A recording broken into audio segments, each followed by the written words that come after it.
نقولوا قطاعين آخر قطاع يمكن أن ننزل الفساد. فمع كامل الأسف حينما أراد الفساد أن يكون هذا القطاع دون الساكن. مسألة أخرى النصوص المنظمة الأمثلة فيها يمكن أن يقرأ في الحاسوب يعطي كل النصوص المنظمة القطاع ديال الساكن منها القرار الوزيري ديال 19/9/1951 اللي تيحدد شكون هما اللي خصهم يسكنوا السكن ديال القطاع التالي، ثم المذكرة الوزارية رقم 40 لإصدار 10 مايو 2004 اللي تنظم الإسناد وتنظم التكلفة كل الإجراءات ديال لجنة الإسناد، ثم المذكرة 167 الصادرة 14/1999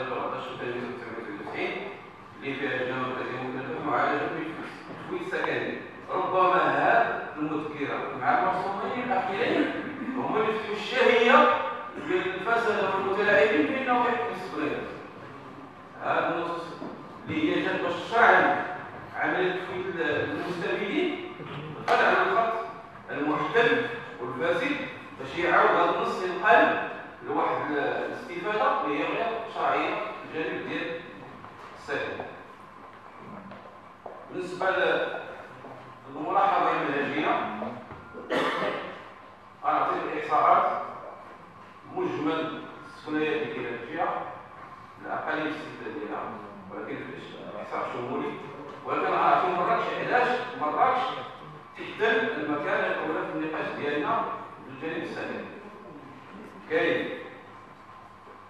العدد الإجمالي لمؤسسات الجهة، إحصاء الجهة، كاين عدد المؤسسات في الوسط الحضاري الابتدائي 238 والوسط القروي 86 والإعدادي 88 والقروي 100 والتأهيلي 58 والقروي 20. في المجموع 384 مؤسسة في الحضاري و800 مؤسسة في القروي. بالنسبة للوسط الحضاري بالنسبة لمراكش 149 مؤسسة في الوسط الحضاري و258 مؤسسة في القروي، بما يشكل نسبة 62% في الوسط الحضاري و37% في القروي. بالنسبة للإعدادي 42 مؤسسة في الوسط الحضاري ديال مراكش و17 مؤسسة في الوسط القروي ديال مراكش، بما ينزل النسبة ديال 47% من مجمل السكنيات ديال الجهة في الوسط الحضاري و17% من مجمل السكنيات في الوسط القروي. بالنسبة للتأهيلي 27 مؤسسة في الحضاري و5 في القروي، بما ينزل 46% مجموع السكنيات الجهة في الوسط الحضاري و25% بالنسبة للقروي. في المجمل 56% تحتل مراكش من عدد إجمالي للسكنيات الجهة و35% في القروي. مراكش كاين الحضاري الوظيفي 205 ابتدائي و261 وظيفي قروي و15 حضاري إداري وصفر قروي إداري، بما مجموعه 481 سكن بكل تصاميمها وكل مجالياتها قروي وحضاري. الإعدادي كاين 42 إداري اللي كاينة في المجمل 42 والتأهيلي 83 المجموع 288 وظيفي و261 وظيفي قروي و57 حضاري إداري، والقروي الإداري ما كاينش هي 606 في المجمل.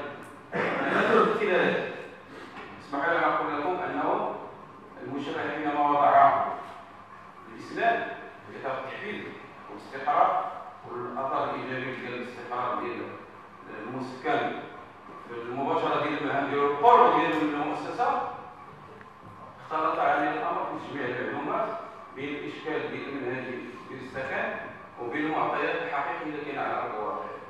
وأقول لكم بصراحة المصلحة اللي كاينة في مراكش تحولت بوظيفة قادري إلى وكالة عقارية لتدبير السكنيات في مراكش. يجب أن تكون مصلحة تدبير السكن وفق المنطقة ديال المذكرة، ولات وكالة عقارية وتأسس منهج ديال الفوضى، ولا أي واحد يتربص بواحد يخرج تقاعد ولا يخرج سكن وتيمشي يقتحم وتيسكن. علاش؟ على هذا المعطيات تاع النموذج الجديد 150 سكن غير متوفر على وجه الاعتماد، وعندنا لوز بين الأكاديمية والنيابة والأملاك المخزنية.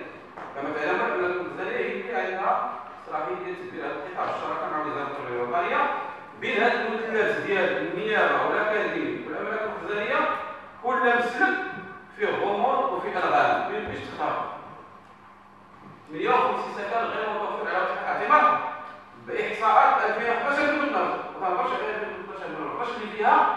الحال كي قلت تحول مكتب اسم السكنيات الى وكاله عقاريه بمعنى تاسس منطقه الفوضى والاقتحام والرقابه ولا اللي طاح على شي سكن كيدخل ربما الاحصاءات فقد العدد ناش محتله بطريقه غير قانونيه حسب احصاء 20 سكن عشوائي. وعلاش جاوا السكنات العشوائيه؟ لان هذا خصو يكون مسكن وجوبا ما سكنش ما قطعش السكن. اشي اللي تيبيع الشيء في المؤسسه تدخل المؤسسه تلقى السكن ديالو شادو مسؤول وهذاك السيد خصو يشد السكن بان واحد كيسم ولا مفكك وتيقسموه وهذا الشيء كلشي شي خروقات الى جينا نحسبوها ربما الوقت لا يكفي. 209 سكنات غير صالحه الى السقوط مهدده بالنهايه 261 سكن بدون رقم خزاني وهذا يلحق اشكال ديال العلاقه بين الاكاديميه وبين الاملاك الخزانيه. 22 سكن غير متوفره على الوثائق ناقصه فيها وثيقه اعتمار في الشرط ما كايناش. 89 سكن الشارع غير مناصر القانون ما كاينش فيه الغرب والى السقوط وكتبنى باقي مساكن اخرى. ربما الدوله فكرت في المساله ديال ان تبني ميكروسوتيل باش ما يكونش الفرق اللي في الشاسع وكذا ولكن كاين 89 سكن ما مسكونين. 48 سكن غير موجود بها عدد الماء. 45 سكن غير موجود بها عدد ديال الكهرباء.